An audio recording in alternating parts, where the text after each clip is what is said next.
Hey guys, welcome to Squadron's Wednesday Night Live. It's Wednesday again, believe it or not. And I appreciate you all being here. We've got a fantastic show planned for tonight. That's going to probably, possibly, maybe end up being one of my favorites that we've done live so far. And you'll find out why in just a few minutes. But before we get into that, I got a couple of things to say. First of all, tonight's kind of a special night because in just a couple of days, we're going to celebrate 250 years of our wonderful country. And it's not a big thing, but a small thing that we want to do tonight is give away $250. And we're going to do so in the way of 10 $25 gift cards to you guys. And if you've watched our show before when we do our giveaway, you know how this works. Down in the chat, type in 250, just 250, just like it sounds, no spaces, just numbers, no letters, just 250, just like this. Type that in the chat, and later in the show tonight, we're going to do the drawing, and we're going to give away 10 $25 gift cards to you guys because we appreciate you so much being here. That's the least we can do. And you're going to have a good time tonight. Let's say hello to Arnell. Good to see you tonight. Cronin, how are you, buddy? And Dave out in Arizona, good to see you. Yeah, we're Squadron Live is competing with the World Cup tonight. The USA team playing, of course. So good luck to them. And it's going to be a good one. Hopefully we pull it off. Let's see. Wayne, good to see you tonight, buddy. Happy 4th to you as well. Derek, good to see you. The McConnells are here. Danny, good to see you, buddy. We got something kind of cool that you might like cooking up sometime soon. That July 22 date sneaking up on us. We got some cool stuff to talk about in just a couple of weeks. Rex, good to see you tonight. And Patrick, right down the road from us. Al, good to see you, buddy. Yeah, 1 month to Fort Wayne Nationals. That is true. Looking forward to it. Greg, good to see you tonight. And the SCA 006 paint. Let's see. I believe those just got restocked today. You should see those populating up on the website sometime this evening. I don't know exactly when. The SCA 006, the Air Force A&A Olive Drab, the SCM 008, the Army A&A Olive Drab. Both of those colors are back in stock. Dunkelgelb is back in stock. Tire Black is back in stock. Lots of paint restocks, and all that should be showing up on the website later this evening. Rob, good to see you tonight, buddy. Let's see. Oh, and Danny wants me to remind you guys on July 18th up in North Carolina, Havelock is doing their local IPMS contest called the Down East Con. So if you guys are around on the 18th, make sure to check that out. Let's see. Randy, good to see you tonight. Yeah, the T28s are finally here. We've got so many new models that have shown up this week between about Friday and yesterday. Oh, we're just getting covered up. And then we've got more coming in tomorrow. The Edward Catalina kits are finally showing up tomorrow. I hope that you got one on pre-order because if you didn't, you're out of luck. Those did sell out during the pre-order stage, but they'll be here tomorrow. And we will start getting those shipped out sometime between tomorrow and Monday and Tuesday. We should have all of those shipped out along with everything else that's here. The M24 Chaffies are here, the T28s, the Trumpeter Pola is here. Man, there's so many. The 16th scale Chaffee from Gecko. So many new products that are finally here, and they're starting to show up on our website over in the new releases page, which you can see here. Go up to browse and then new releases, and you'll see everything that's coming in this month starting today on the 1st. But so many new good items. A lot of these pre-orders that we've been talking about for a long time, like Takem's Moskva, the half tracks are finally here. The first of the new Star Trek Enterprise lighting kits. The other one will be here in a week or two. Thunder Models Kenworth wreckers are here. Like I said, the 16th scale and the 35th scale Chaffies are here. T28s, the Zimmy products, the Trumpeter Alligator Hokum Bees are finally here. So many products that we've been talking about for quite a while. Here's another one that came in, the 24 scale P47D Thunderbolt Razorback did come in, but just like the Catalina, that one also sold out during the pre-order stage. This particular one, unlike the Catalina, we will be getting more of these, but that won't be till probably sometime no sooner than September. But they will come back in stock. So if you missed out on getting a pre-order on that, make sure to put your email in the waiting list, and we will let you know when those come back in stock. Nash horns are here, 16 scale, so many items. So make sure to check out the new releases page and pick you up some of the new stuff today. We've got, I just want to say hello to everybody else. I really appreciate you being here. I'm not going to go through the entire chat tonight. I am, however, going to say hey to Mr. David Miller, who has graciously given us a super chat. So we really appreciate that. And Dave, you say it's hot up there. Trust me, it's hot down here too. My swimming pool, it feels more like a hot tub right now, which sounds kind of cool, but when it's 100 degrees outside, you really want your pool to be kind of cool, but anyway, I hope that you're able to cool down a little bit this evening after the sun's gone down, and I appreciate you being here tonight. Guys, other than that, hello to everybody else. And I will say this, it's really good to see you, Ben.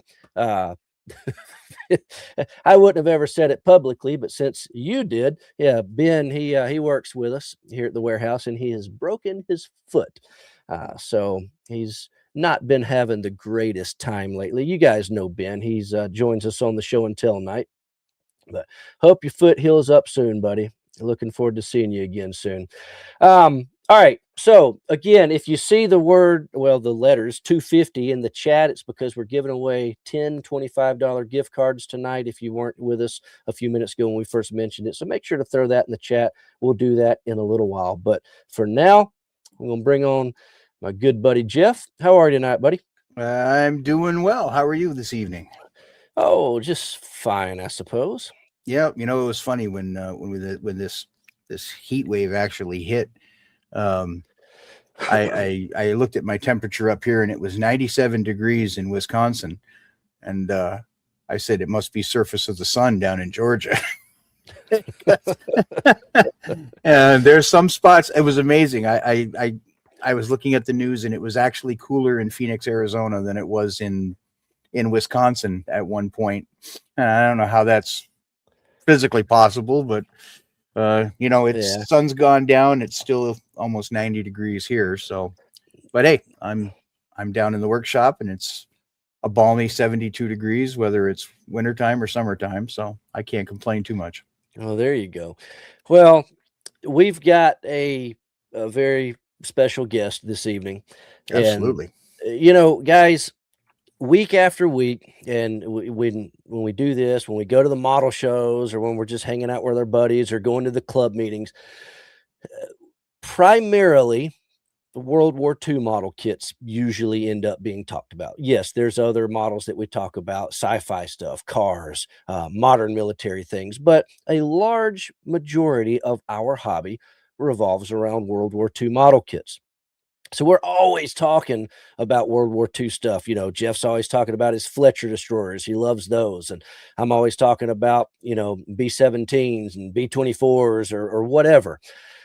Well, tonight we are going to have the honor of having a guy with us who was actually there in 1945 and 46. He was in the Navy. His name is Bill Hutto. He has become a good friend of mine. Of ours, really, at Squadron. He comes to visit us every once in a while when he can.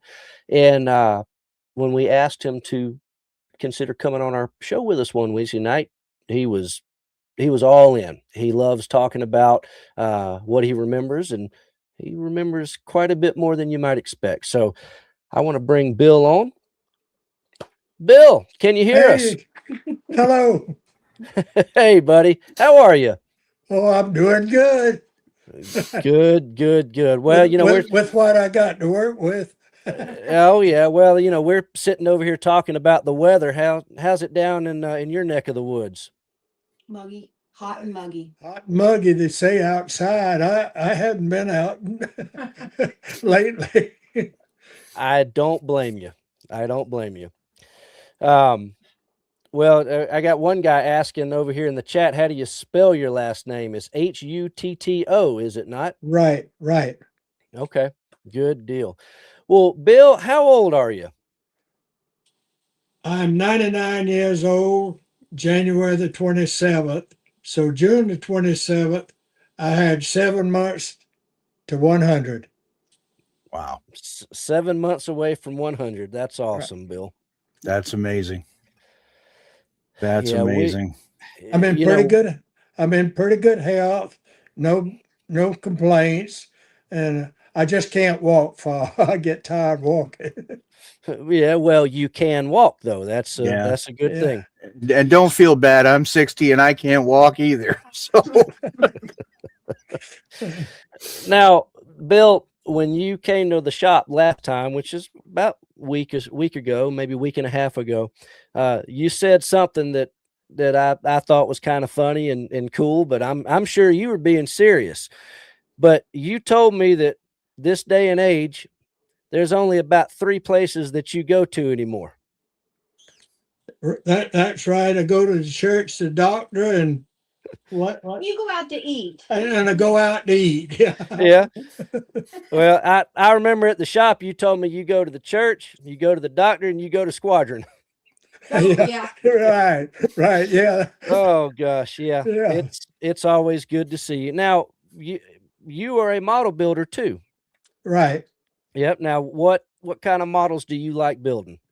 Well, I got started on the 148 scale, and I started purchasing them a few years back, and I've got almost 100 models that I purchased, but I didn't start really building them till after I was 95. well, that's because you had too much going on, Right. I was still, you know, doing a running lot of around. things, and Yeah. now I've got my activities down to about 3 things. Making model airplanes, playing solitaire, and then I put puzzles together on my iPad. There you go. I There you go. read Now, where, doing those 3 things supposed to keep your mind a little bit sharper than if you don't. well, being 99 years old, I believe you. If it works for you, it'll work for us. I ride a stationary bike about an hour a day. I ride it 10 miles, and it depends on how fast I feel like pedaling, but I pedal from an hour to about an hour and 10 minutes to Wow. get my 10 miles in. Wow. That's great. Hmm. That's great. Well, uh, Bill, every time you come to the shop, you've got a story to tell us that's about 100 years old, or it seems. I guess more realistically, they're about 80 Yeah. years old, I suppose. Um, tell us tell us what you remember as far back as when you got started, and you were getting ready to go overseas. Tell us a little bit, because again, we talk about World War II all the time from a history point of view, but you were actually there. You got to see all these vehicles and planes and things and ships that we build models of, but you got to see the real thing. So tell us a little bit that you can remember from way back then. Well, I first got making model airplanes uh, when I was about 13 or 14.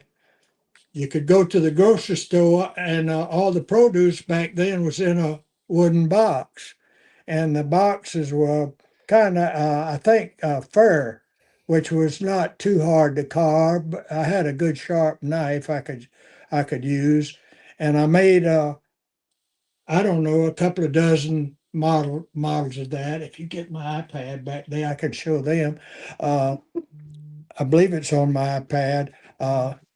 It's either on a folder down there at the bottom or something. But I made them, and I didn't know that they were saved till my nephew brought me some broken up model airplanes and all. But I was lived across the woods from Hunter Air Force Base in Savannah, and of course I could see all kind of planes coming in. Actually, our house and the next house next door was if you come out of the main runway, you'd come out between our houses. Wow. Oh, wow. And Hunter Field was probably maybe a half a mile to the railroad there, where it blocked Hunter Field for coming any further.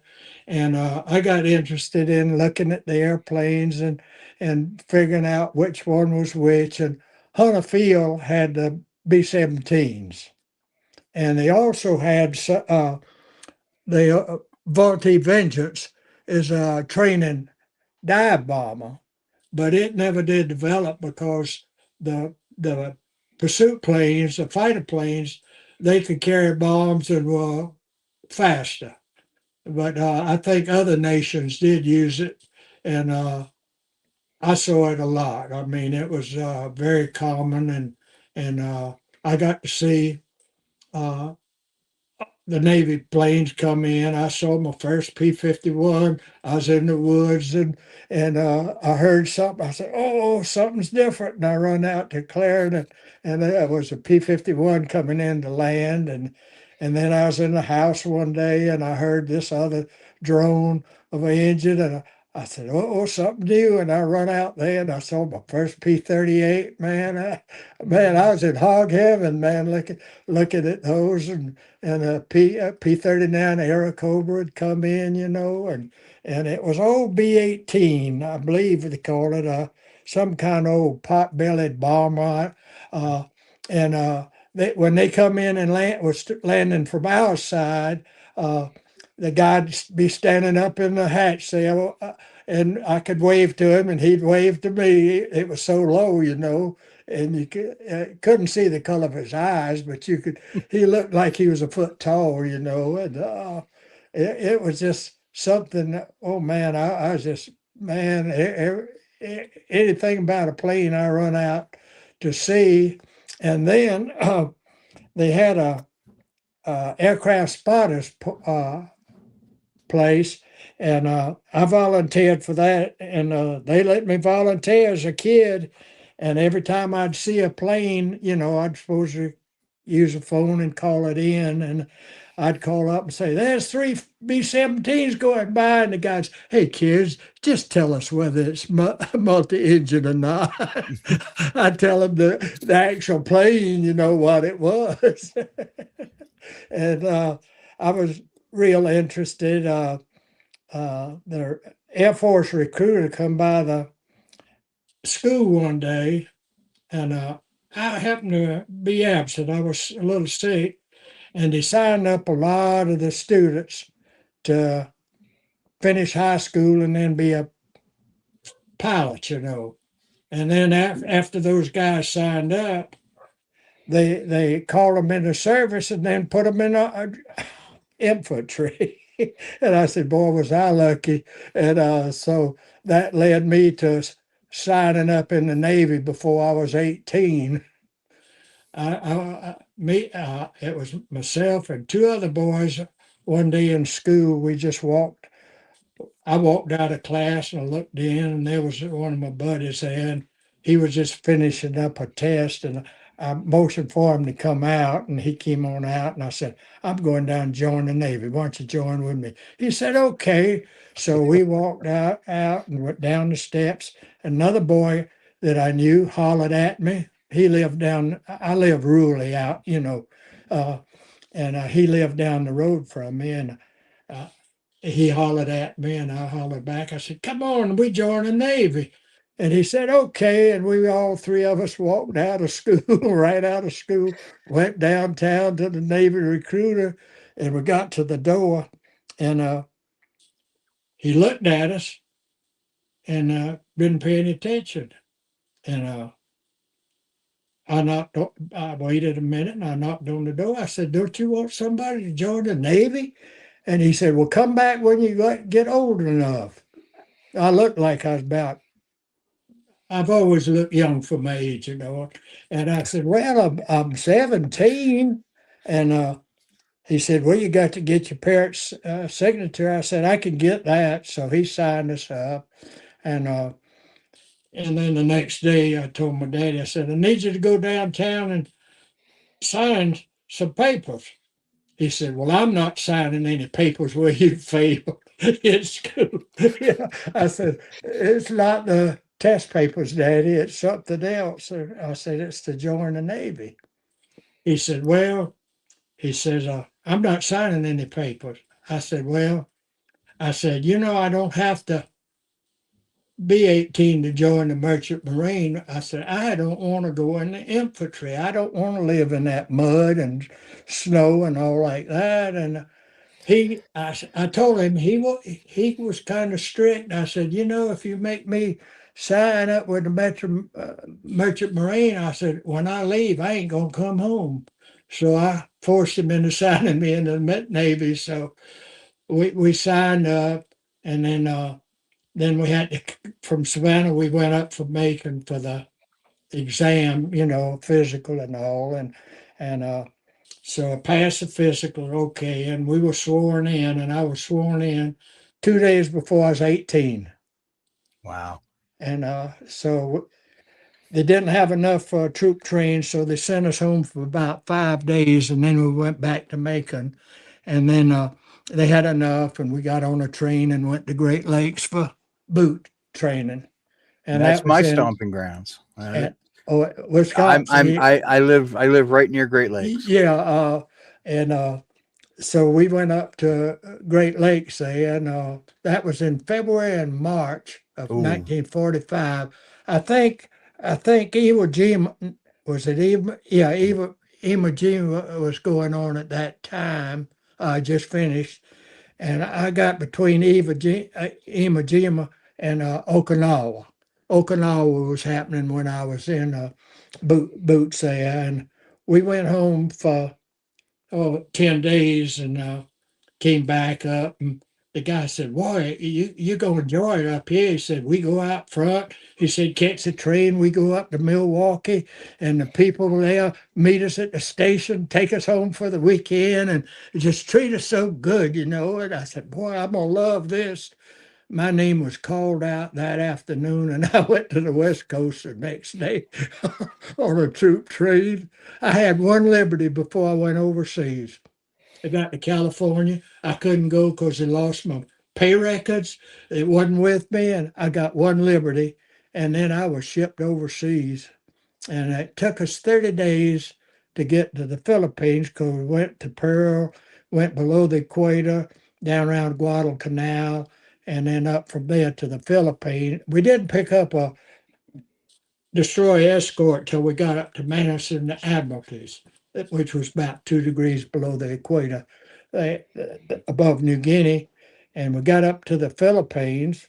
And luckily, I was in the last issue of the Navy hammock. They issued the hammocks, to sleep in. Because when I got to the Philippines, it wasn't nothing there.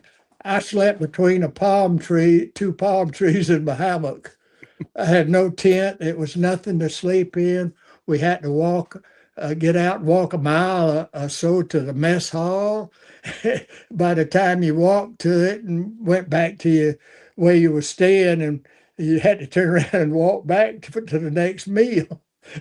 And we stayed there a little bit. And the ship I was assigned to was APA, which is a attack transport, with the nets where the guys climb down and get in those little LCVPs. Well, I probably would have been in one of those as a crew taking the soldiers to the beach because their plans within was to invade Japan in November. And so, but anyway, caught a ship. I was in transit for several months there, chasing that ship.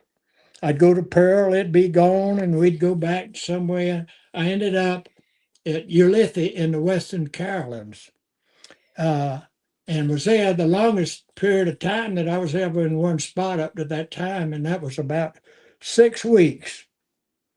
And then the war was over then. Harry dropped the bomb, and boy, I sure was glad. I was getting a little bit scared, They were training the women and children with sharp bamboo sticks to come and stab the invading soldiers. Boy, that would have been brutal to have to shoot women and children. But anyway, then I went back to the Philippines, and then I went up to Manila on a LCVP and got in a typhoon on that little old flat bottom boat inside of land. I could see land in a hurricane, and all. Man, they thought that thing was going to break in half. Got up there, and the ice ship was out in Manila Bay. We run in there and told him, he said, "There's our ship. We want to go out. We'll have you first thing in the morning." Next morning, we went out and couldn't find it. We went to a big communication ship. The officer checked it out, and it left that morning for the States. Then I was reassigned. I got one of them big old, any of you familiar with a floating dry dock? Yep. The walls were up like, it looked like a football field down in there. And that was back in Manus, 2 degrees below the equator. That's where I spent the rest of my Navy career, down there. Wow. Okay. But I was getting scared when they were getting ready to have that invasion. Wow. That's just amazing. You remember all those details. Well, one of the talking about a Corsair, the landing field on Samar was a big landing field. It had 2 runways, and on each side and in the middle and on the outside was so many planes parked, you couldn't find any space. But anyway, the Corsairs, the big thrill of the day was when somebody would holler, "The Corsairs are landing," and we'd run, and right at the end of the runway was a little hill, and it had been chopped off, and that dirt had been pushed out on the coral reef. And when the Corsairs come in, we'd sit right up there, and the Corsair would come in, and there'd be a motorcycle rider up that and go across the end of the runway and sit there. And as that Corsair come in to sit down with that big nose he couldn't see, that motorcycle rider I'd speed up and catch him right behind his wingtip. And as soon as that pilot touched the ground, his head to turn and keep that motorcycle rider right at a certain distance from his wingtip to find him a parking place. And Wow. that was a big thrill of the day because, back then we didn't have television to watch. You couldn't go down to the corner to a store. I mean, it was jungle. We were living right in the jungle. You could go out there and pick your coconut or something, and all. But I enjoyed it after it got over with, and I'm thrilled that for the experience that I've had with all the guys, meeting the guys from different places, living different places. I had a good buddy that we kept in contact. He was from Jackson, Michigan. And we kept in touch. I went to see him. He came down to Savannah to see me and all. And we kept in touch with each other there.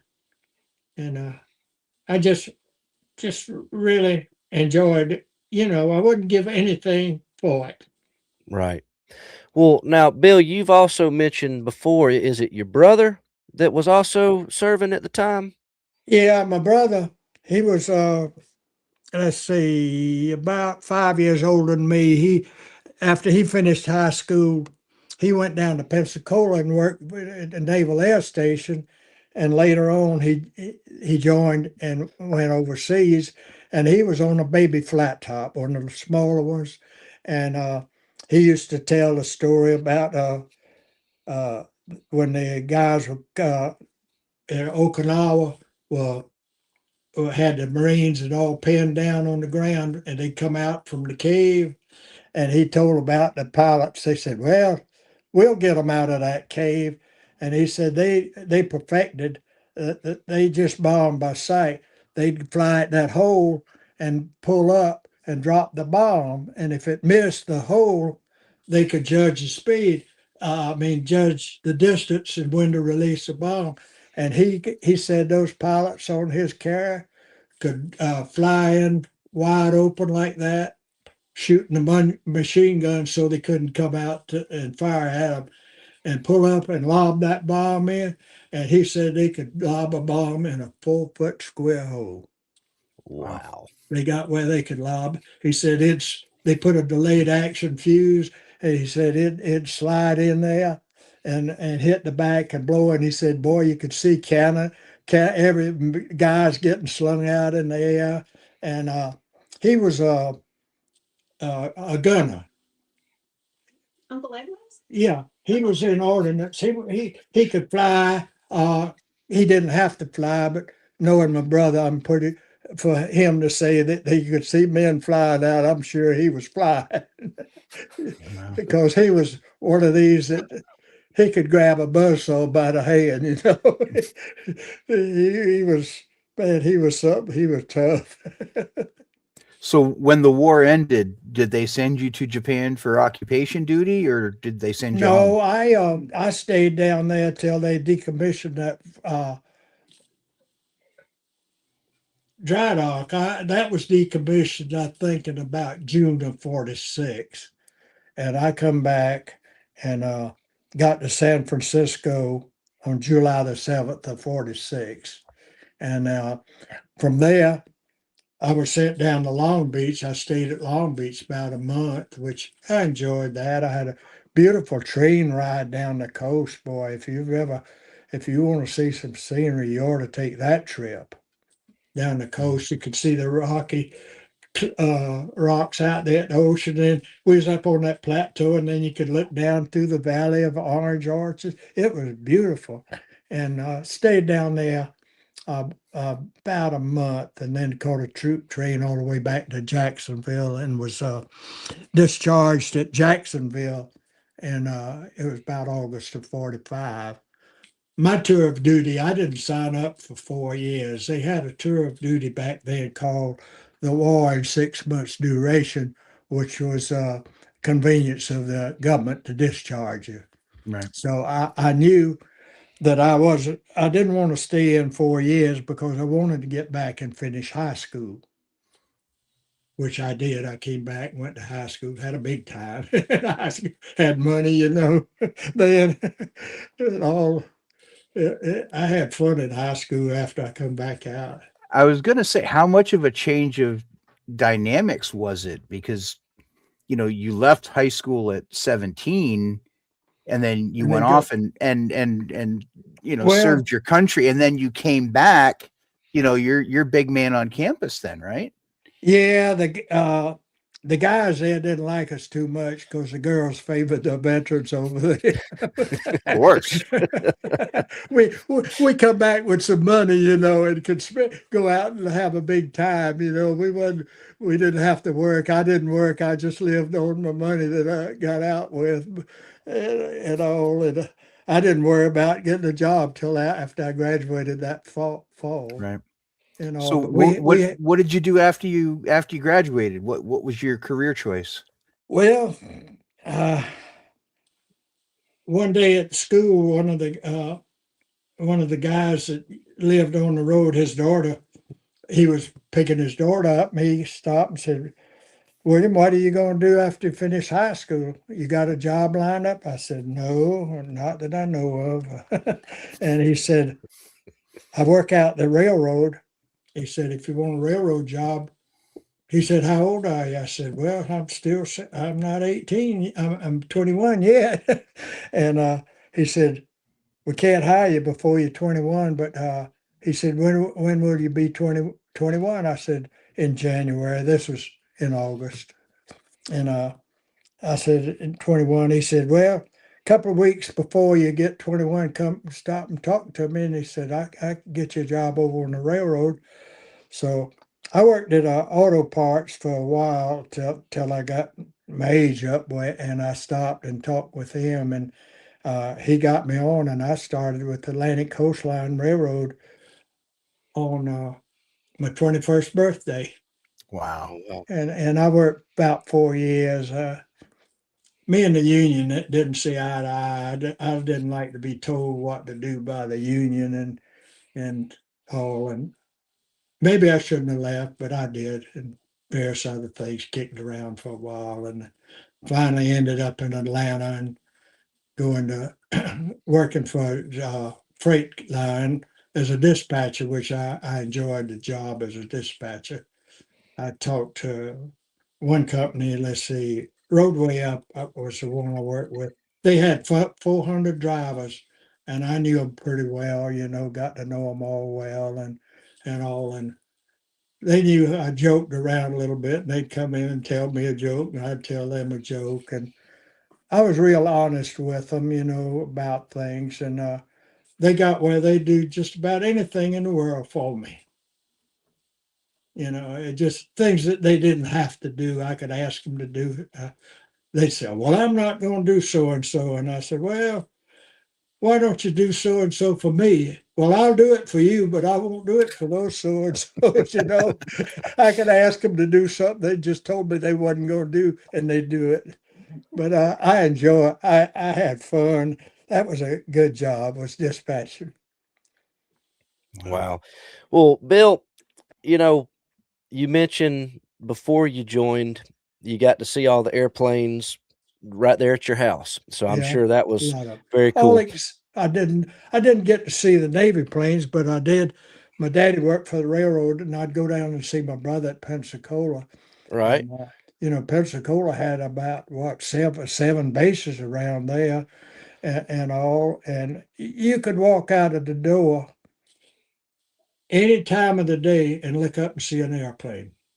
I saw the Catalinas, the Texans, the biplanes, the yellow wing biplane, and all, and they were all over the sky. So I got to see the Navy planes down there. Wow.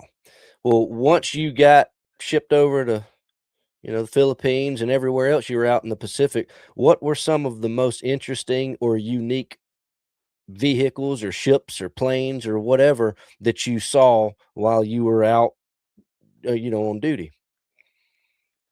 Well, I don't know. I didn't.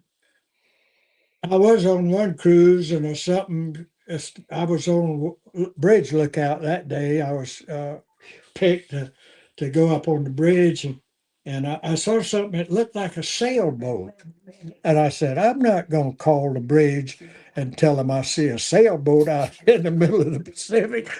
So I said, well, what am I going to say? I said, oh, yeah, object. So I called in uh, object bearing dead ahead, and about the time another one come up.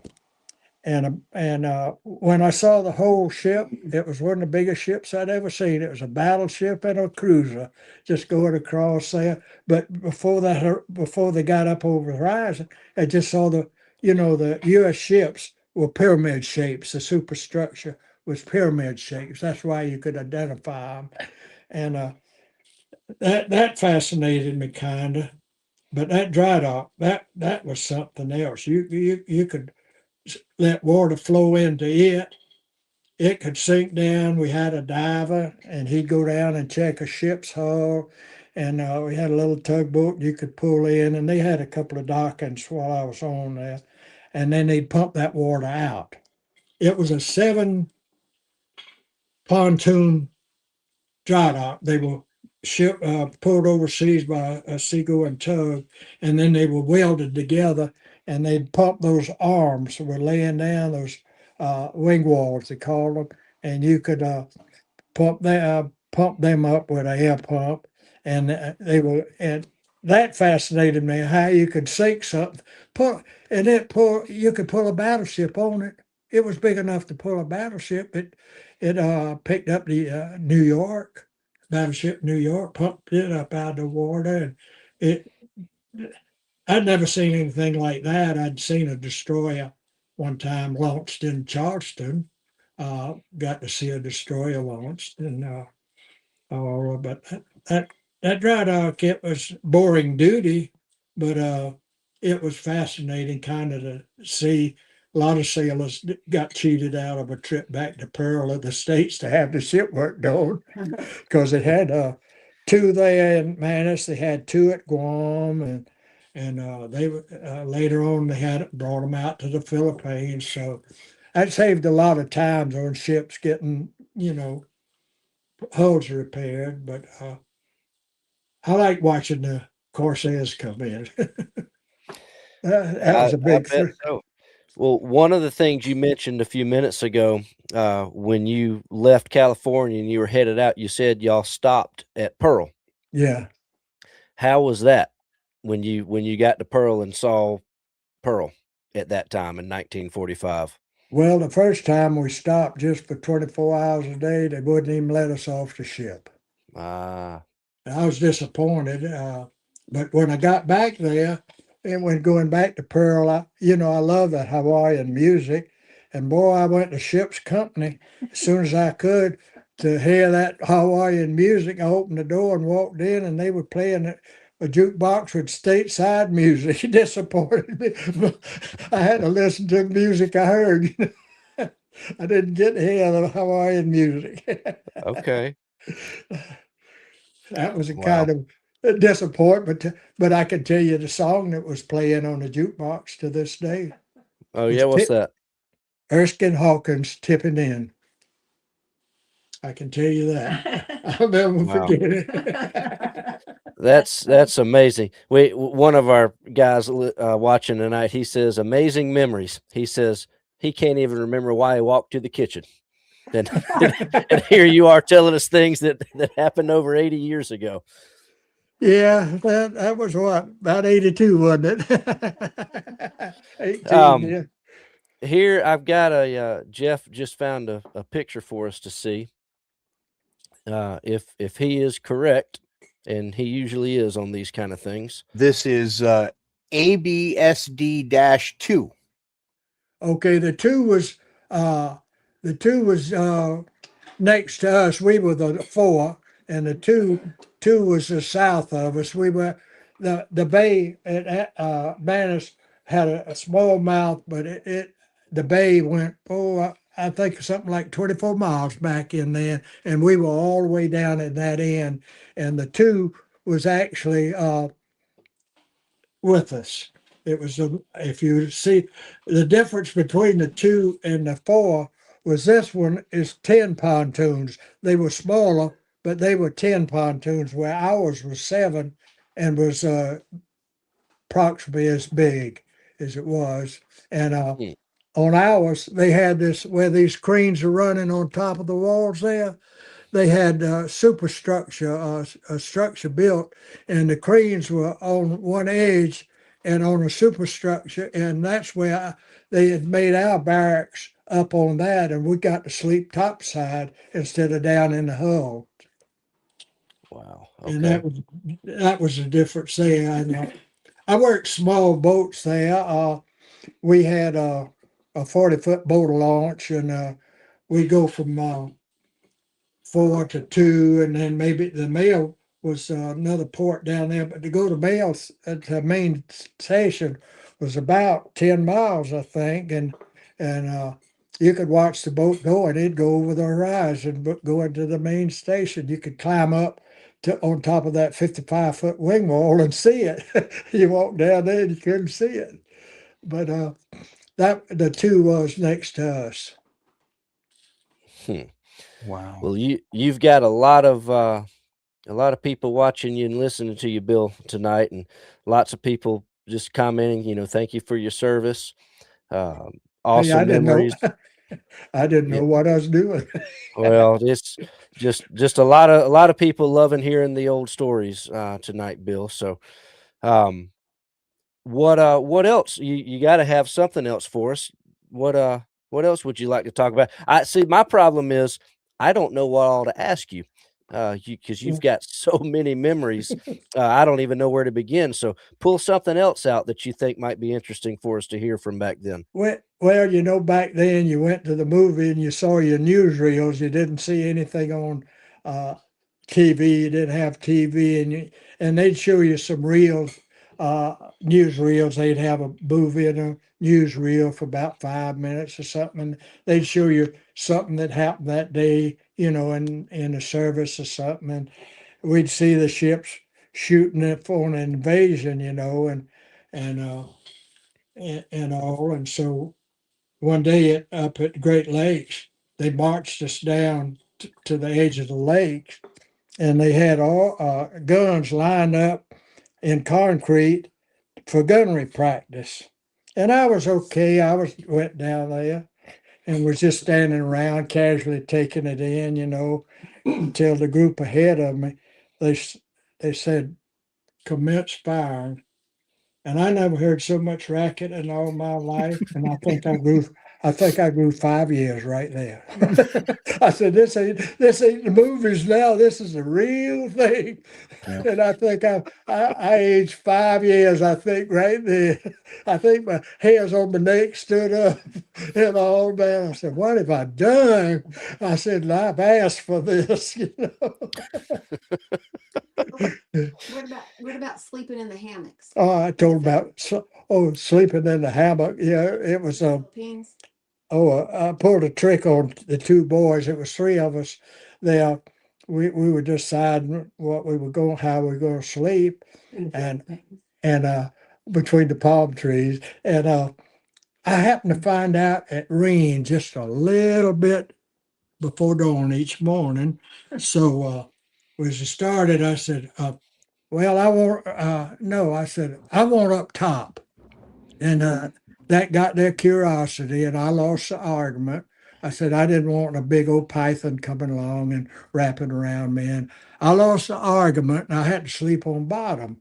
So I told the guy that was sleeping in the middle, I said, get your raincoat out and put it by your pillow now. He said, what for? I said, just put it by your pillow. I said, and sure enough, right before daylight, pitter patter, the boy on top, Hutto, you dirty so. And tell him that was in the Philippines. Yeah, that was in the film. And he had let his blanket drop down, and the boy in the middle let his drop down. And I just touched the boy in the middle. I said, hand him your raincoat now. Wow. He put the raincoat down in the middle and one over his feet and then over his head. And we slept in that rain and not a one of us got a drop of water on us because Wow. the blankets had a little bit of repellency in them, kind of, and it hit. They dropped them down, and man, I was in a dark place down there in that hammock when the blanket dropped down. But I always said, "Hello, you dirty so and so." Oh boy. I said, "Hand me your raincoat." Yep. Well, here's you another picture Jeff just found and sent to me. So I thought this was interesting. If Jeff is correct, and perhaps he says that your dry dock was left there and it's still sitting there today, rusting away. Wow. Yeah, ABSD-4. Yep. Huh. Yep. Yeah. I guess they Yeah. just left it there after the war, and it's still sitting there today. Wow. Yeah. Yeah, we were decommissioned on that, and we went back to the main side till I flew for the first time from there up to Guam to catch a plane, and I flew from Guam to Pearl, and then my orders run out, my priority run out, and I said, well, it won't take long to get out of Pearl. When we were flying into Pearl, I looked down there in that harbor, and there wasn't a ship in it. I had to wait 3 weeks for a ship to come in to bring me to the States. That must have been a really rough time for you hanging out in Hawaii for 3 weeks. Oh, that was tough. I mean, I said if they ever lost my records, I'd like for them to lose them there. I got, when they go to the receiving station and pick out guys to work the mess hall and around where they need them, and I got stuck in the mess hall and I asked my MA at the barracks. I said, "When you gonna get me on barracks detail?" He said, "Yeah, when I have an opening, I'll pull you off the mess cooking." And so he got me there, and they turned the lights on at 5 o'clock in the morning. Well, it still woke me up. Well, I got up, I cleaned up the whole barracks by myself, and I went to breakfast for chow for breakfast. then I'd sneak out this fence that had a hole in it and go across the street, and it was a chief petty officer's club, had a swimming pool. And I'd go over there and I hid my clothes in a locker back there. There were several lockers that wasn't being used. And I'd go out there and I'd swim till noon, and if SP came by, I'd have to put a towel over my head because I didn't look like I'd been in the Navy 10 years, like a chief, So I'd put a towel over my head, or if I was in the pool and he walked by, I'd swim over to the other side and all. And then I'd slip back, go to the noon meal, come back, go to the pool, and come back for the evening meal. And one night, I didn't go to the movie, and MA of the barracks said, so here's where you are. And I said, well, yeah, I've been hanging around here. And he said, what have you been doing? I said, well, if you noticed, I clean up the barracks by myself. He said, then what do? I said, oh, just kind of hanging around. He said, I see that hole in the fence. You going over there? I said, no, I wouldn't do anything like that. He said, oh, he said, you don't have to tell me that. He said, I know what you're doing. He said, you too tan to hide. So he never told on me, and I just, show up every now and then till we were shipped out from there. But I said, man, if they lose my records, because man, that was beautiful climate there, just a slight breeze, and man, it was nice. I enjoyed it. Getting the ice cream, when you told the truth and somebody else. Oh, this was in Ulithi, another story that they had. We had to go for to help out on store, the grocery stores, call them stores, the canned goods and all. And I saw some fruit juice. Well, we as enlisted men didn't know what fruit juice was, how old hot fruit juice, I poured a big old can down there. Oh, and you talk about stomach cramps. Oh man, that cleaned me out, buddy, right away. But then we got something else. I got some canned meat or something, and I took it to my barracks and put it in under my bunk. And the officer called us and had us there on report there, right there. And he says, "I understand there's a bunch of you, some of you has got stole some canned goods." And he started asking the guys, and they all said no. And he got to me, he said, "You got anything?" I said, "Yes, sir." He said, "Where is it?" I said, "Back at the bunk." He said, "Go get it." So I went and got it, give it to. He said, "Now go to the mess hall and tell them I'm sending you for extra duty." And so I went to the mess hall. The cook come out and he said, "You want something?" I said, "Yeah, I'm sent here for extra duty." He said, "Well, we about cleaned up." He said, let me look around." He come back and he come back to me. He said, "It ain't anything to do right now. I was fixing to go get me a bowl of ice cream. Would you like a bowl?" I said, "Yeah, man." so I sat there about 30 minutes shooting the bull with the cook, eating the big. I mean, when them bowls about 6 inches, it was heaped up, like a pyramid, man. You talk about a bowl of ice cream, it was. And I got back to the barracks. I said, "Boy, you were nuts for telling that officer." He said, "What did you have to do?"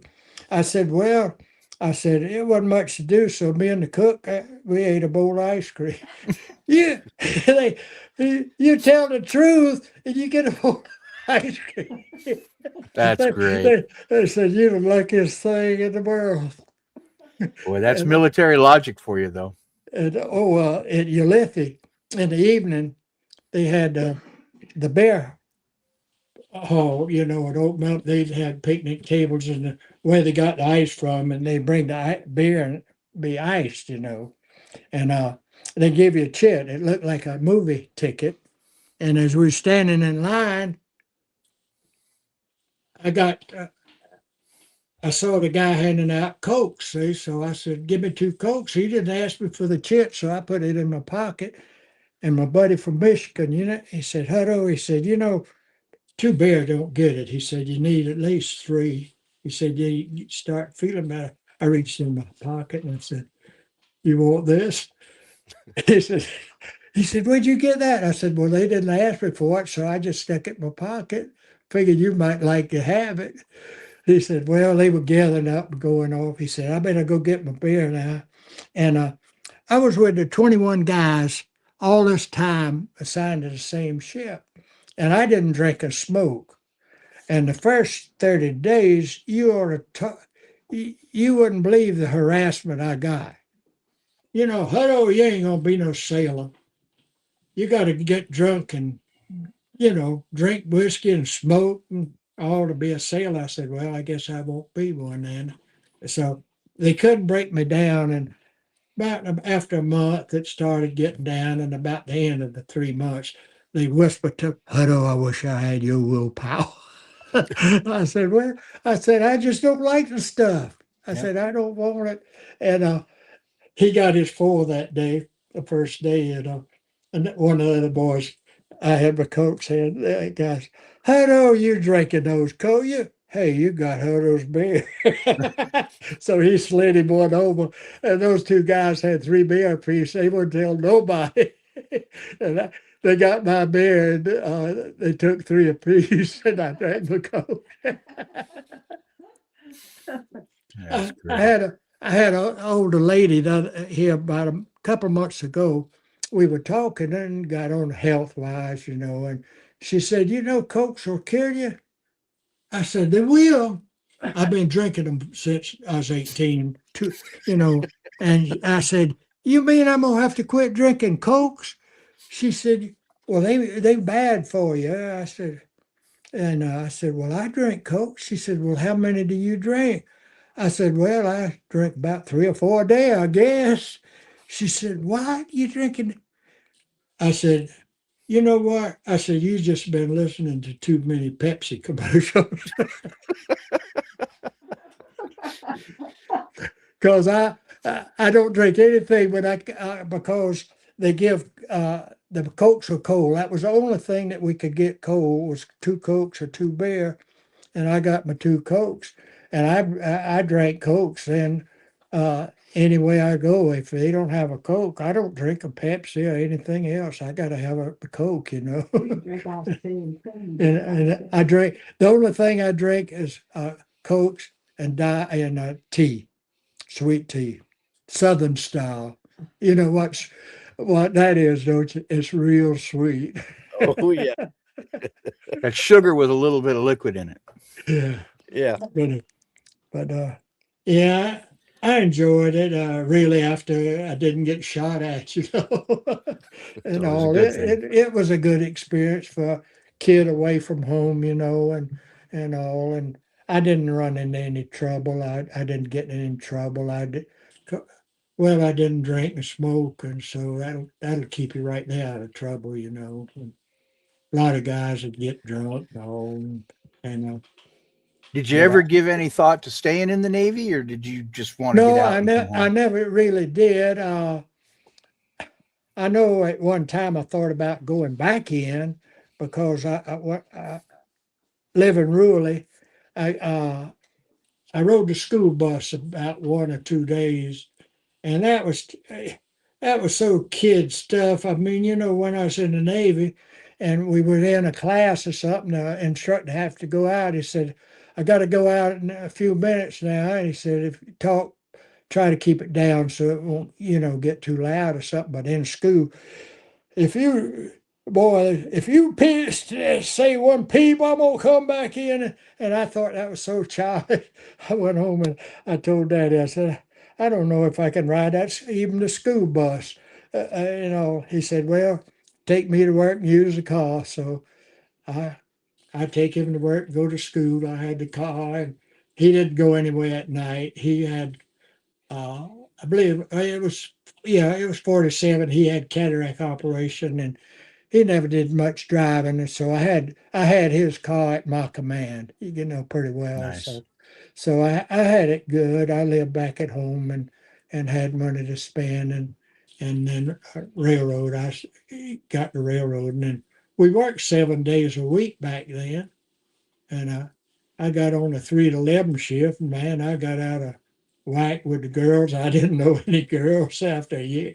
I worked that thing for a year, every day for a year. Never laid out. Mm. But, Well, Bill, you mentioned that you did your train rides and your ships and everything, and you didn't take your first flight until you got back or got done. Do you recall what that plane was that you took your first that flight was in? let's see, that was a DC. What was that? The DC-4, Yep. the C-54, wasn't it? Yep. That was the first one. Okay. And that's what I need you to get me. I need you to get me the C-46 and the Commander and the Skymaster Yep. for my Yeah, collection. I've got your list. Yeah, Jeff, we've got a list, and we've knocked off about a lot of them, but there's a lot of very Yep. unique planes. This Yeah, last trip, there's three that you got to get me yep, somewhere. If you we got to go to the manufacturer, I got to have the Mariner, the Coronado, and the Mars Ooh. 148 scale. No, those would be really, really, really big models in 48 scale. Well, We I could do did them. the B-29, Yep. and it's about that wide. I mean, We can do two, the. two I and a think we half. can do all three of them in a smaller scale. I think. oh yeah. Oh, I showed him them. I showed them to him in 72 Yeah. scale, but he's got to have them in 48. Yeah, I've got the Mariner and the Coronado in 172. Yep, yep. Yeah, I got them in that, but I would like to have them. And you know something else I need? I was looking at my inventory the other day, and I built 55 so far.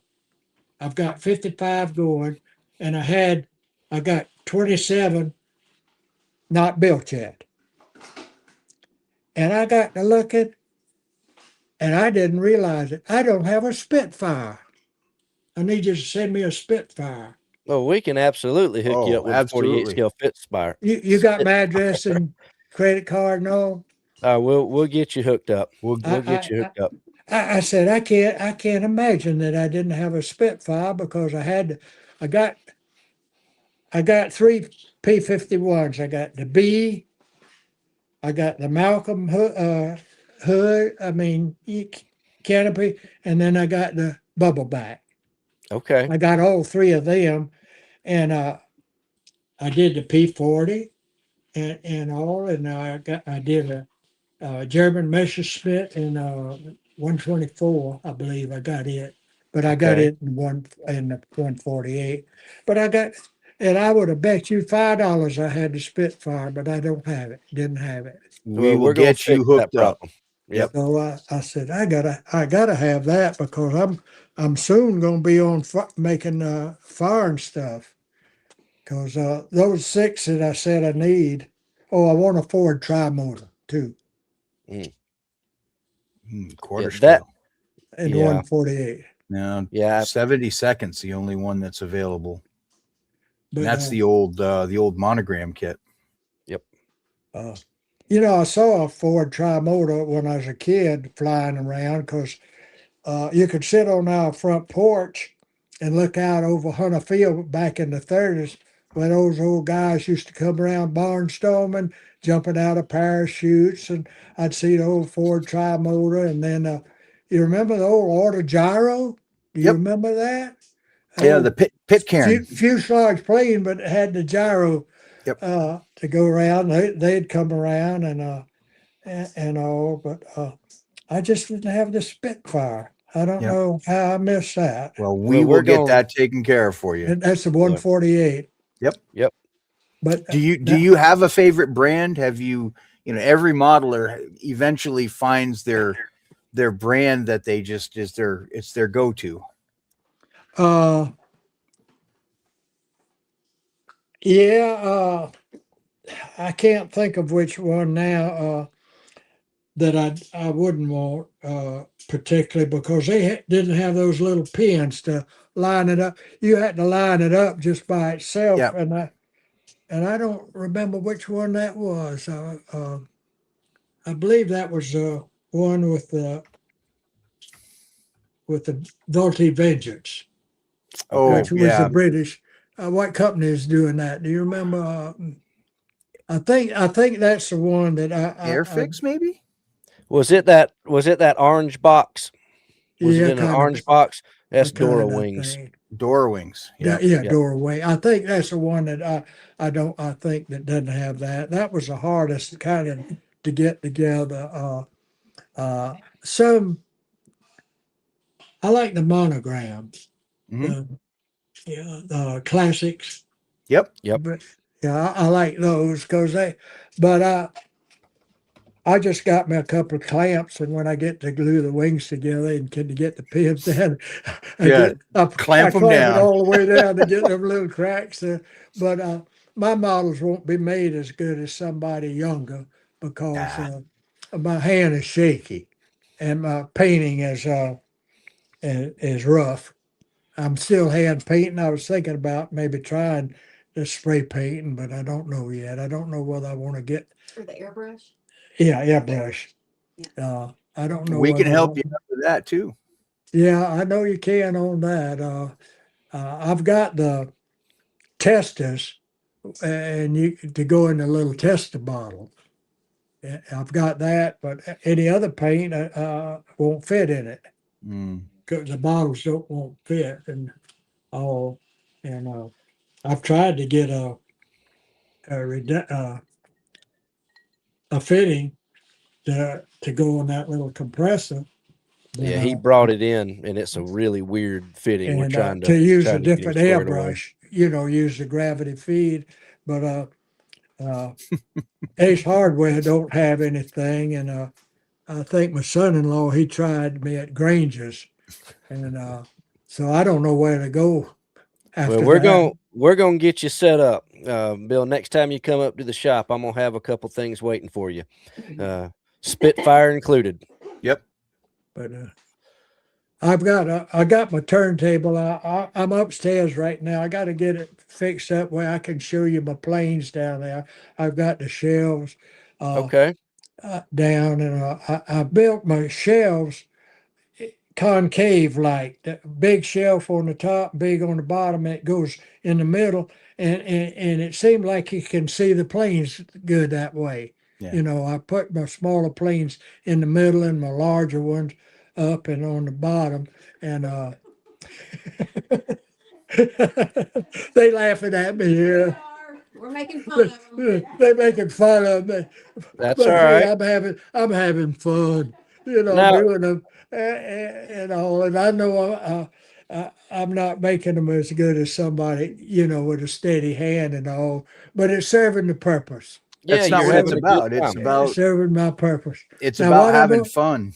now I don't know what I'm going to do with them after I'm gone, whether the kids want them or not. I said I might leave them for y'all to put them on display and seeing them. A guy 95 years old built these.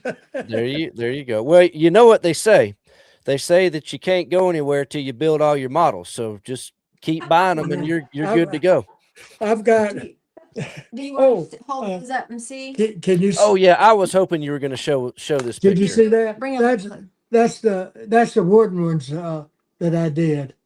And I when had did you build those, Bill? Remind us. when I was about 13 or 14. Well, who painted those? Oh, I did. That was tested spray. No, you painted them. Yeah, There's some of nothing them. This is the buffalo. There's the air. You got it. It may not be big. This is the Air Cobra, and Which one is? the Air Yep. Cobra right up Here, there. Oh, I don't know my planes. And that one unpainted here. That's what is that? That's the buffalo. I Which- believe. Can you go Which big? one's that one? That one up there is a This one? buffalo. No, this one. This one?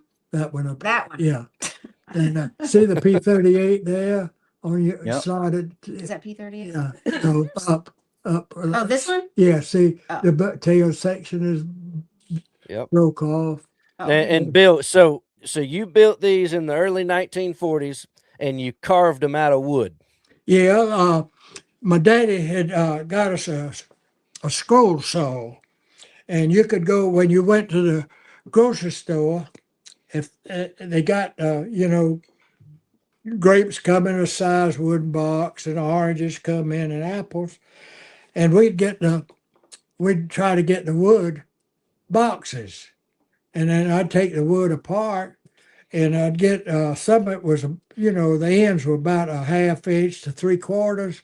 Well, me and this other boy, he got the flying magazine, and what I would do is take those silhouettes and get on the board and use carbon paper and trace those silhouettes, and then on the jigsaw, scroll saw, I'd cut out the fuselage on the side. But then I'd have to take my pocket knife to get the slender tail end and do the cockpit and all.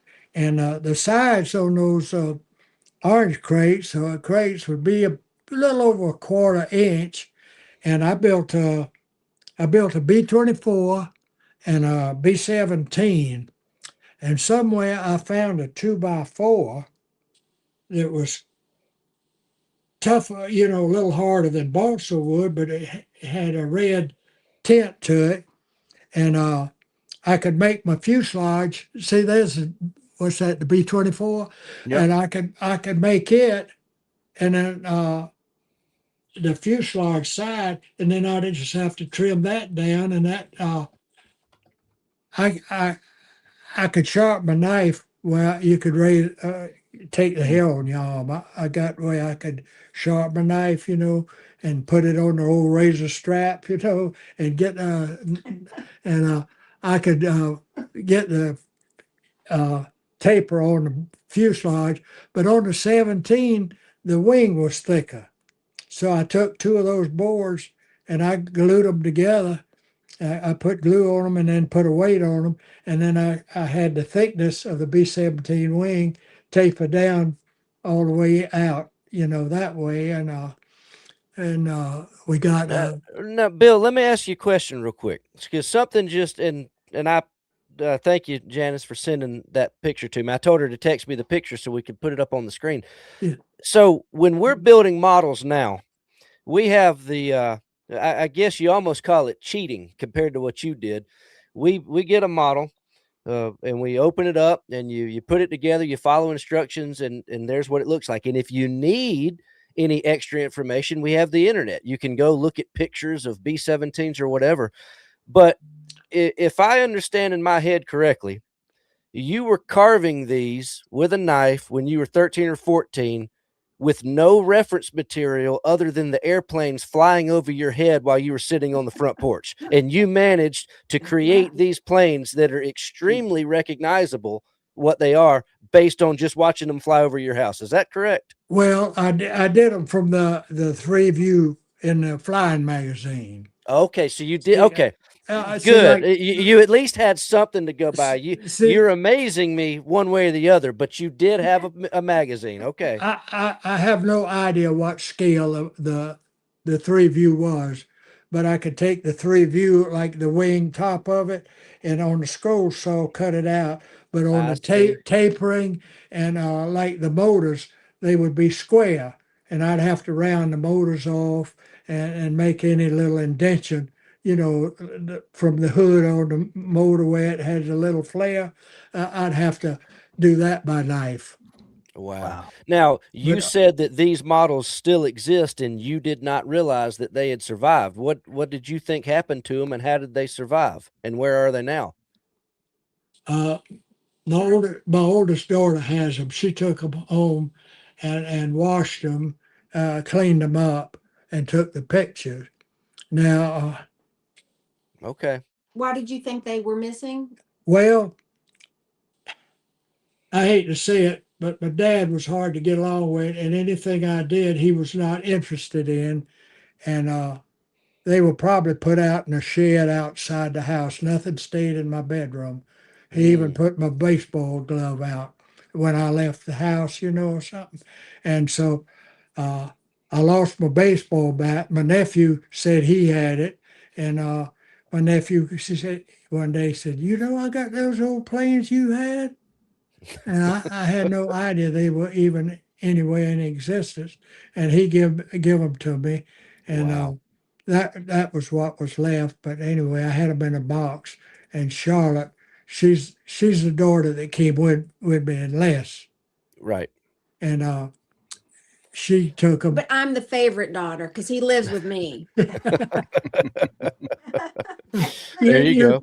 You have to be careful. I have a favorite oldest daughter, and I have a favorite middle daughter. Okay. Youngest daughter. But my youngest daughter, see, she's my favorite youngest daughter. So Okay. We don't talk about the middle child. So I have to be careful, when you talk. Yep. Yep.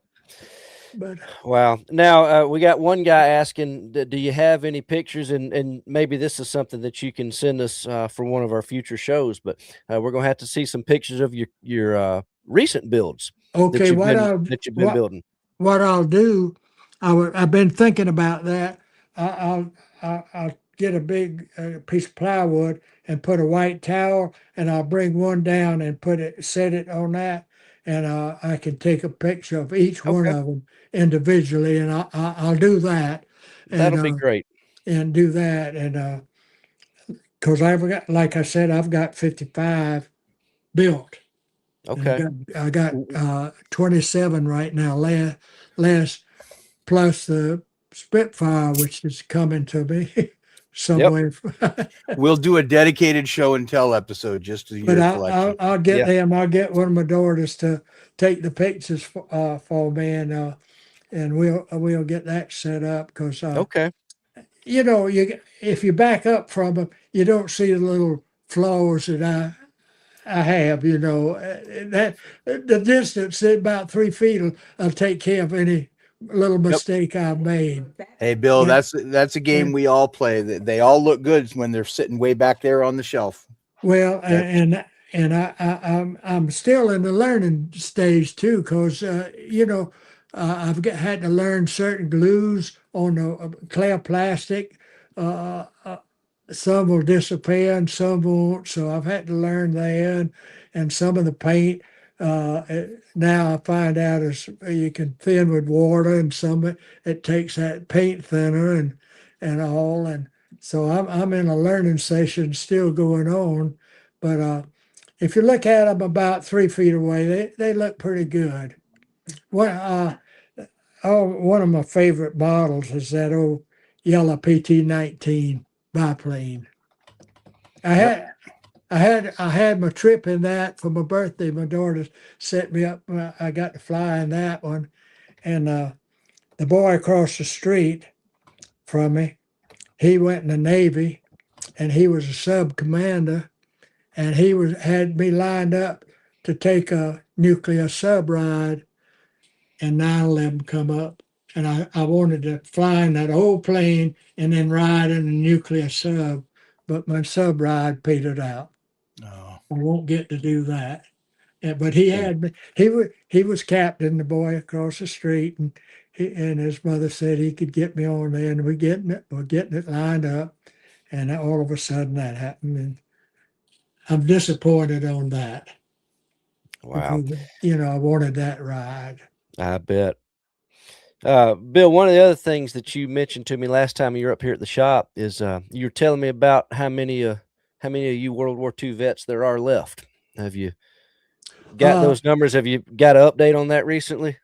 The last update has been several months ago. At the end of 2025, they estimated 45,000, and now the end of this month, this year, 26, it'll be down to, they estimated 30,000 left of us left. Wow. Mm. Yeah, it's They wild. drop it off. I forget when they said they predict the last one, what year he'll pass away in. Well, that's going to be you, isn't it, the last one.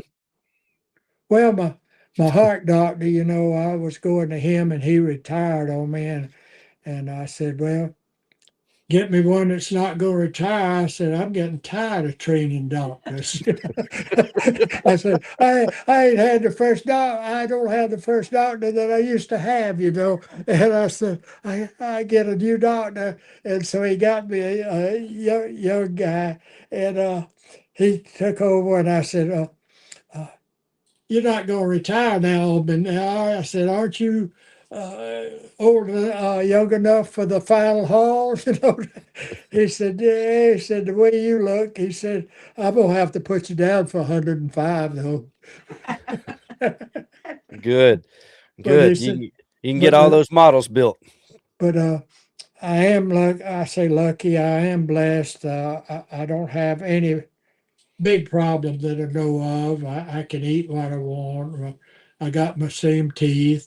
I got my same eyes, and all. And the eye doctor said, he said, I don't believe this. He said these eyes ought to be on somebody that's 60 years old. That's a and good all, thing. and so. But anyway, I'm in pretty good shape. I can ride my bike for an hour down there and all. I can't ride my treadmill that far, but I'm trying to get it going now. I just got a treadmill to walk this past week, so my wife and I uh, gonna try to walk on that. We've been married what 62 years, 65 years we've been married. And the thing about it, I was 34 when we got married. I should have been married 10 years sooner. Wow. But we've been married what 65 years, and also Well, very good. it's nothing, Congratulations on that. Yep. nothing real raw. They taught me to quit driving, but tell you what, I could drive better than I could walk. I, they taught me how to drive it, and I said I shouldn't have let them do that to me because my reflexes are still good, you know, and all, and with the cameras on them and everything and automatic brakes. I got one of them Subaru Forester, and it has all. I mean, it keeps you in the. If you follow the car at a certain speed, it'll keep the distance, you know, from you. And if you got it high, you jump out in the next lane and it'll pass him. But you get behind him, it'll slow up and it'll brake for you and all. And got a backup camera to back up with and I think I'm a better driver now than I was when I was 18. I was reckless at 18, you know. Mm. Well, That's I didn't great. drive very far when I was 18 because I was in the Navy. Yep. Well, Bill, this has been an excellent evening. I really appreciate you joining us tonight, and perhaps we'll have you on again one day. You got to Well, get pictures of all your models for us so we can show them to oh, everybody. okay, I'll do that. I wanted to do that, just try to show them tonight, but we come up because we got it better. What not recording, but No, we didn't do the computer. We did we didn't do the computer down. Right. Janice did it on an iPad up here, and we got a little bit better results than what we were Okay. doing down there. So we'll get it up, and I'll get those pictures made Yeah. and all and all. Yep. Yeah. Send me those pictures sometime, and we'll dedicate an evening to showing those to everybody, and I'm Yep. sure everybody will enjoy seeing those. I like those old model biplanes. Yep. Like Okay. what is it? The P? No, I think I got the P-12, the P shooter, but those other Gosh Hawks and stuff like that, Yep. they make a pretty model, They you do. know. And I did the model of Lindbergh's Spirit of St. Louis. That turned out real good, and all. And I'd like to have the tri-motor, Ford tri-motor, if I could. Do you know they say that was one of the safest airliners flying? Yep. We have one up here at Oshkosh. It's still flying every day. Is that right, man? Yep. Really? Yeah, I was up at Toledo, Ohio, and I read in I believe it was Reader's Digest, you know, those stories they used to have about Mhm. spots in America and all. And they said one was still flying in North Ohio out of Clinton there to one of those islands. they freeze up, and those old tri-motors will fly over, and people will bring their chickens in pens to sell and stuff like that. And said one day that sucker was taken off, and one of the engines fell off. And he said he circled around, come back, and waited till another engine. And he said they never lost no passengers.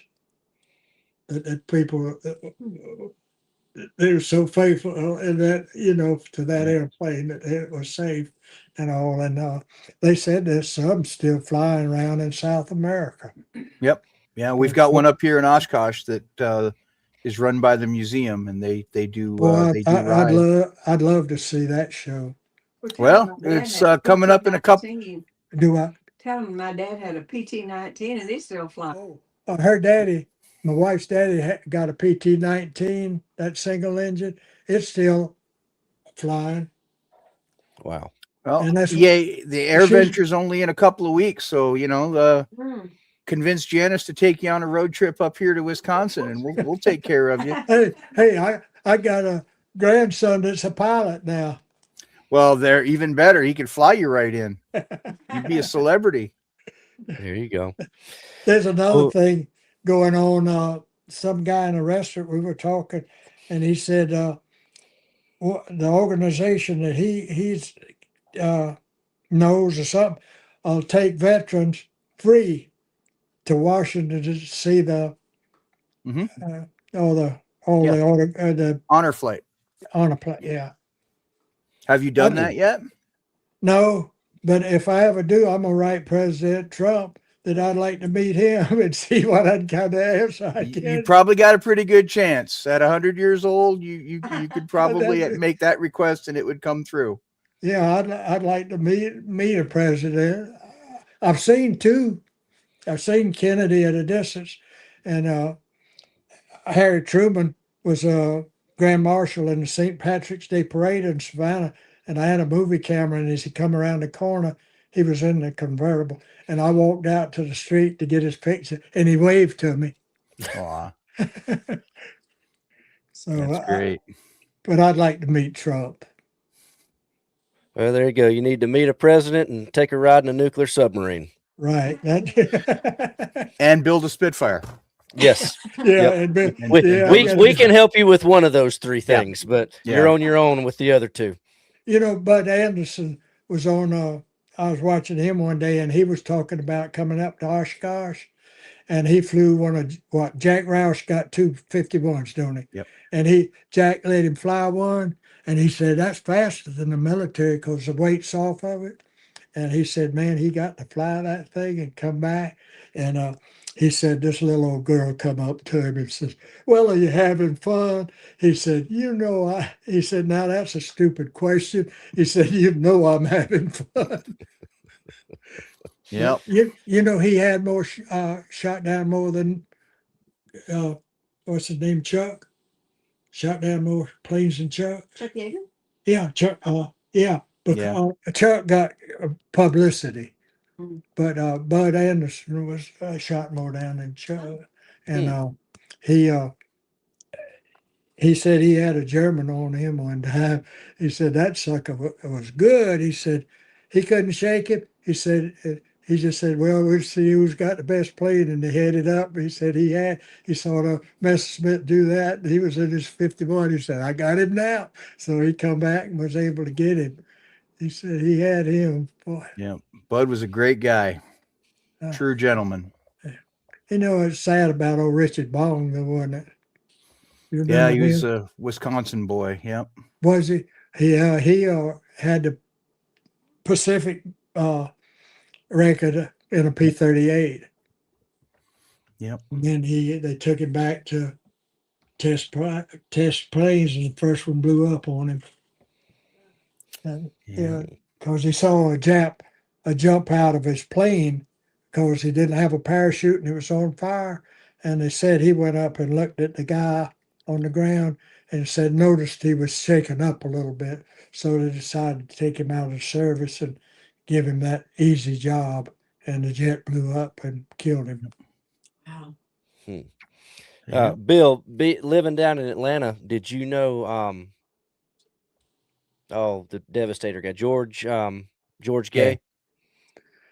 I knew of him. He just died here not too long ago. He lived Right. here in Marietta. Okay, I was just curious if you knew him I didn't know him. living down there. I didn't know. I didn't know him, but I knew of him, and I Okay. knew he lived locally here. And Yeah. it was in the last year or two, I believe, that he died. Time moves on. So I started to say about 6 months, but I believe it's been longer than that. But, Yeah, I think it's been a few years now, but uh, all right. Well, Bill, we're gonna go ahead and bring the night to an end. I've got a raffle drawing to do here in just a minute, so we'll go ahead and say good evening to you. But I'm gonna look forward to seeing some pictures and see you back up at Squadron sometime soon. well, I got to get somebody to bring me. Well, I think we can All make right. that happen. I'll have to pick on my favorite young daughter this time. Well, tell There you Janice go. we'll take her to lunch. Sounds good to me. While he's shopping, there you go. we'll take you to lunch. There you go. Well, But Bill, I'll thank you I'll so make much. pictures. I'll make pictures. And tell him Okay. thanks for having you. It was an honor and a privilege to have you, sir. Well, Thank you. I appreciate it, and I thank you for having me.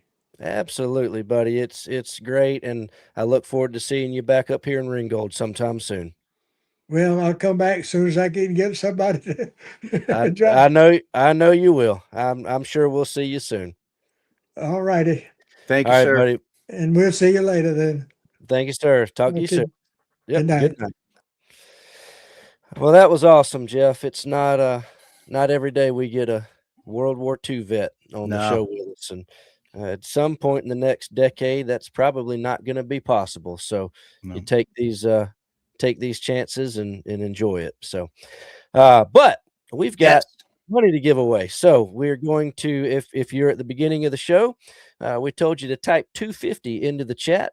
And if you didn't, well, it's too late because we are going right now and we're going to give away 10 $25 gift certificates.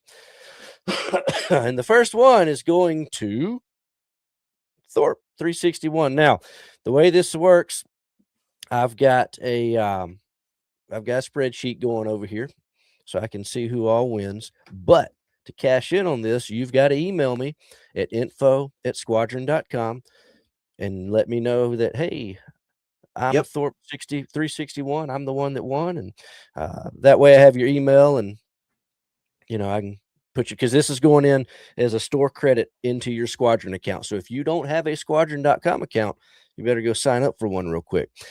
So he won the first one. Next up, see who's going to win some more Squadron stash money. Jeff Vincent. All right. And it's this is a really good time to be winning some Squadron cash because with all the new stuff that's in. yeah, there's so much stuff. Yeah. We hadn't even gone through it all yet. It's crazy what all has come in. You can't hardly even walk through the warehouse right now.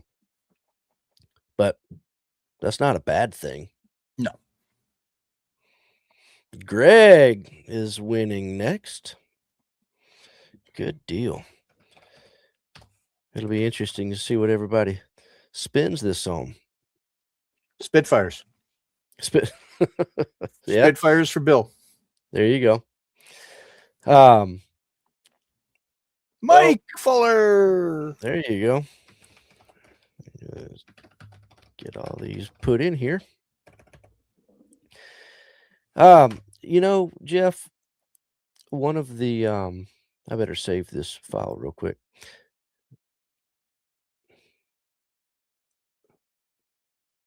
No, this never works. One of the there's several cool kits that have come in, and I hadn't had a chance to really open any of them yet and take a look.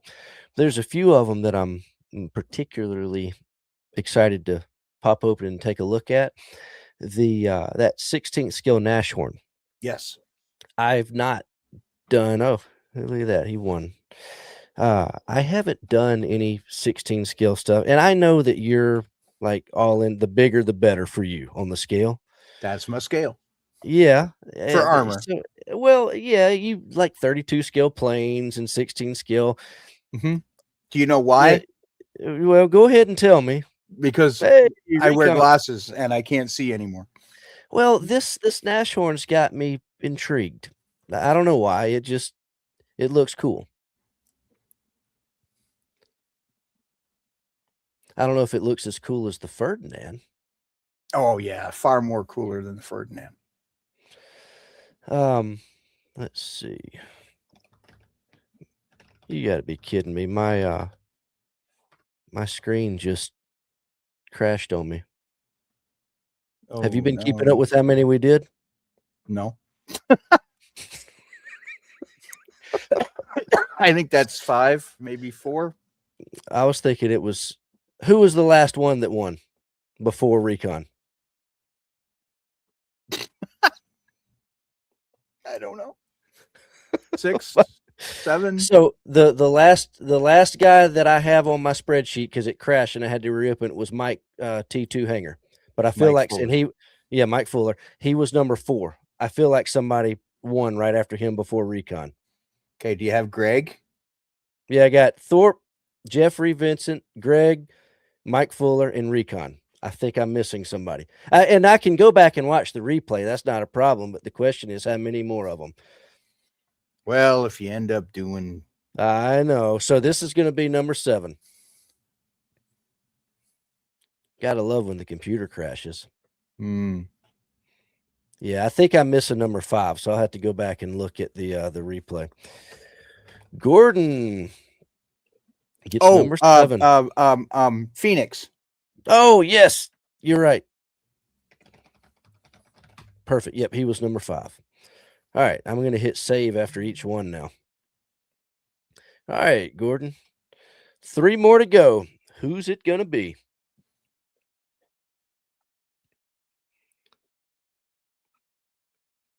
Fred. All right.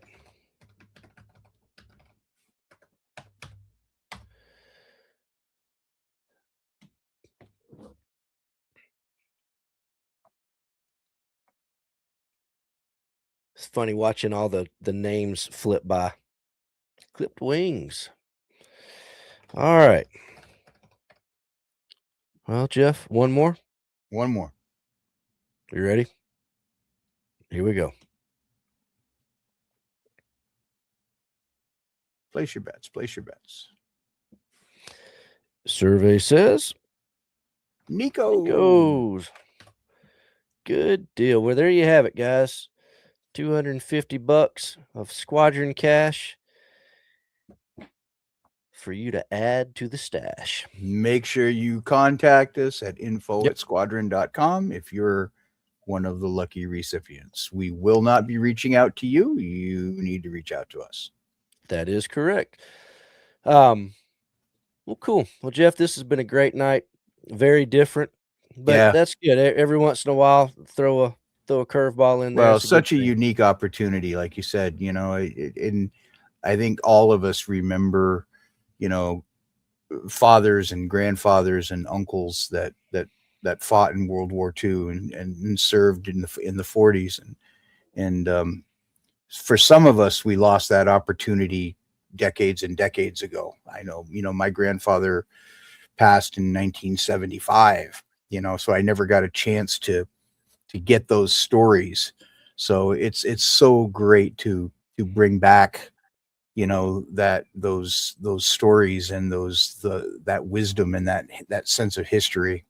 Right. And again, I got to thank Bill for taking the time to be with us, because it's truly an honor and a privilege. Absolutely. Yeah. And as Dave just says, USA won. Yes. So there you go. It's been a good night. So, all right, Jeff, well, we're going to get out of here and talk to you in the morning. When I wake up, I got this new cough medication that, woohoo. It's really, there you go. Really, it's Costco stuff. So I don't even know what's in it. It's, it's probably curing 35 other ailments, but I take one. It says to take 2. I take 1 and I'm gone for 14 hours. So, well, I guess I'll see you in 14 hours. Yeah, we'll see how that plays out. All right, buddy. Well, have a good night, everybody. Thank you. Guys, thank you so much for being here tonight. This was an excellent night. Hope you enjoyed it. I know I did. And we will be back same place, same time next Wednesday night. Don't forget, in what is it, 3 weeks? Yeah, 3 weeks. July 22 is our next show and tell. It is going to be the triathlon night, or the trifecta night, as several of you have called it in your emails. So 3 different models from 3 different genres of model building. Send those pictures in, and we look forward to having a fun night that night. So until next week,